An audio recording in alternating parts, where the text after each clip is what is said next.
Hi, welcome back to the Mechatronics Lab at Quinsigamond Community College. We're going to talk about the facilities requirement, specifically of this system, but in general, if you're ever working on a piece of equipment and you're responsible for maintaining and monitoring that equipment, one of the first and most important things you need to know is what does that system need in order to function?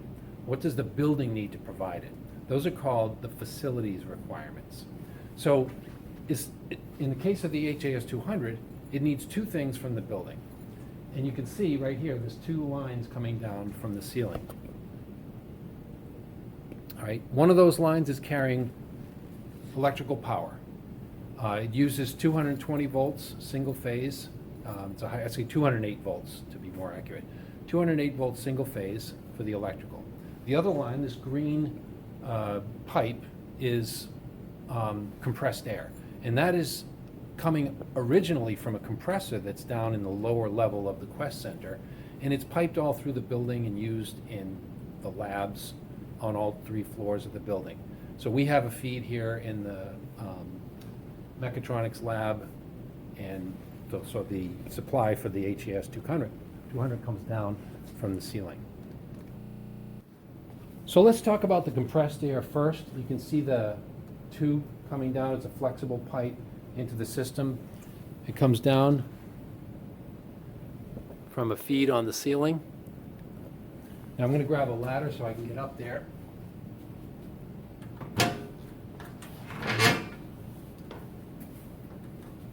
So there's a main shutoff right there at the ceiling, which if I do that, we've just closed off the air from the system.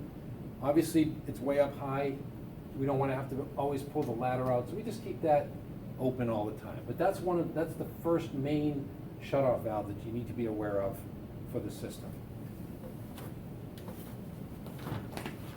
So from the feed at the ceiling, it comes down this green pipe, actually it's a flexible pipe, into the system.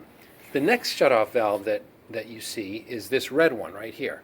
Now, you notice these indicators on the front of the, this is the main power distribution unit on the HAS 200. That light is red because there's a pressure sensor in here that when the air pressure isn't in the system, it's red. And as soon as I turn that valve and allow the pressure to flow in, the light's gonna go green. So that's the first thing you look at. So to turn the pressure on, you rotate this counterclockwise 90 degrees. Now you notice the green light goes on. And you'll see the gauge here.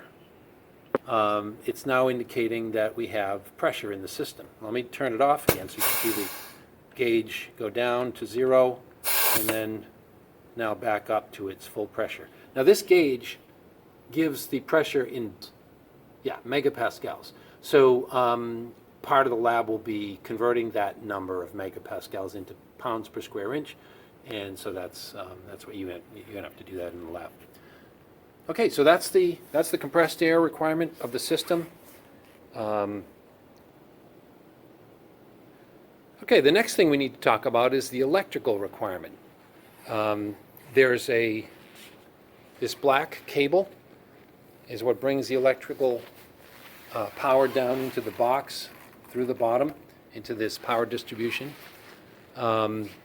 In the next activity, next week, we're going to be talking about that power distribution system and how it gets out to the individual stations. But for now, we're just going to focus on where that comes from and how it gets into the system. So if you look, it also goes up into the ceiling along with the compressed air.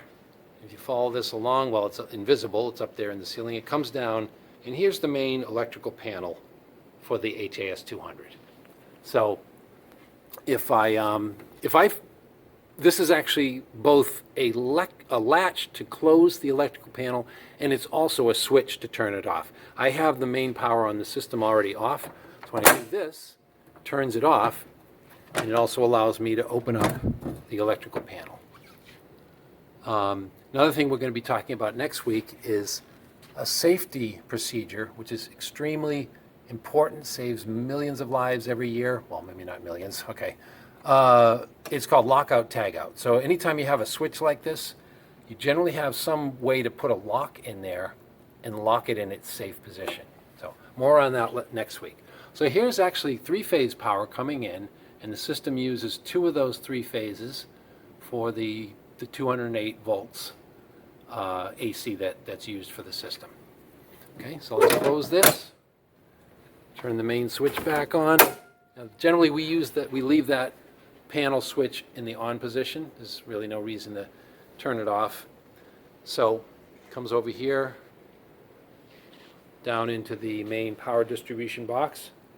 And the next switch that brings power into the system is right on the side of the box. Right now it's in the off position, and so I'm just going to turn it like this. Also, by the way, this also has the ability to lock out. If you slip a lock in there and prevent that from coming out, no one can turn the power on. So we'll talk about lockout, tagout next week. So I'm going to flip this on, and right away you notice that that red light indicator goes on. It means that we have electrical power in the system, but we don't have compressed air. And then, of course, to really get the full power facilities requirement into the system, we have to also turn that valve. So right now the system is ready to go, except each individual station has to be turned on individually as well. So that's the next thing I'm going to talk about in the next video.